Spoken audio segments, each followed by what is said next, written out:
बापरे, काय आहे दुकानाचे नाव? वा, खूपच भारी वडापाव.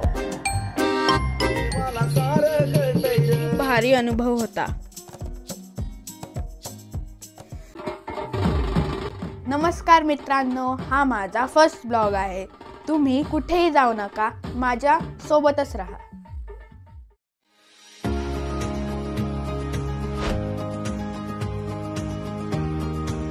सासवड हे ऐतिहासिक शहर आणि संतांची भूमी आहे.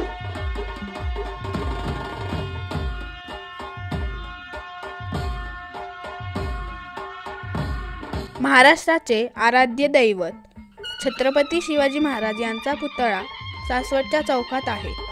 ते पाहिले आणि मी नतमस्तकच झालो.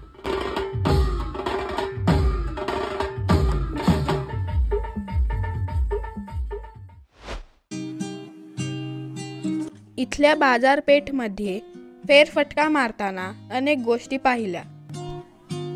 इकडे समजले की वडापाव खूप भारी मिळतो, म्हणून मी त्या ठिकाणी गेलो, टेस्ट केली. खूपच भारी वडापाव.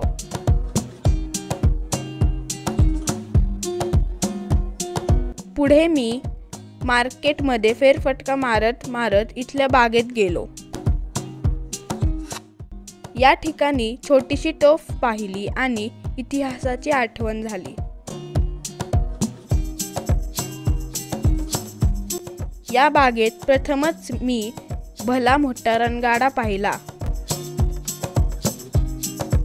खरंच भारी अनुभव होता. या ठिकाणी डॉक्टर बाबासाहेब आंबेडकर यांचा पुतळा आहे. भारताची राजमुद्रा आहे.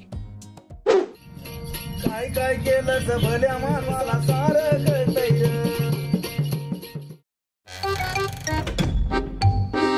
ह्या झाडावर तर काय मज्जा आली, काही विचारूच नका. इकडून तिकडे आणि तिकडून इकडे.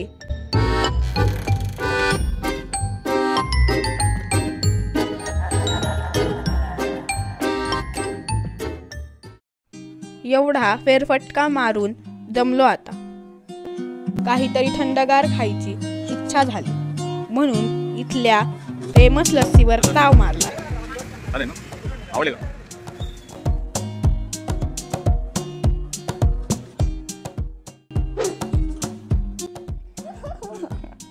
बापरे, काय आहे दुकानाचे नाव? आता जाऊया चटपटीत फरसाण घ्यायला. इथली भेळ आणि फरसाण खूप भारी आहे, मग ते सुद्धा खरेदी केले.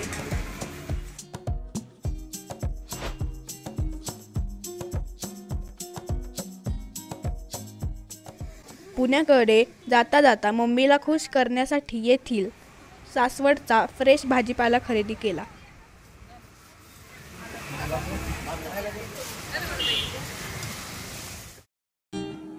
मग मित्रांनो, कसा वाटला सासवडचा फेरफटका? मला कमेंट करून नक्की सांगा. व्हिडिओ आवडल्यास लाईक, शेअर आणि चॅनलला सबस्क्राईब करायला विसरू नका. धन्यवाद. तुमचा लाडका नीरज.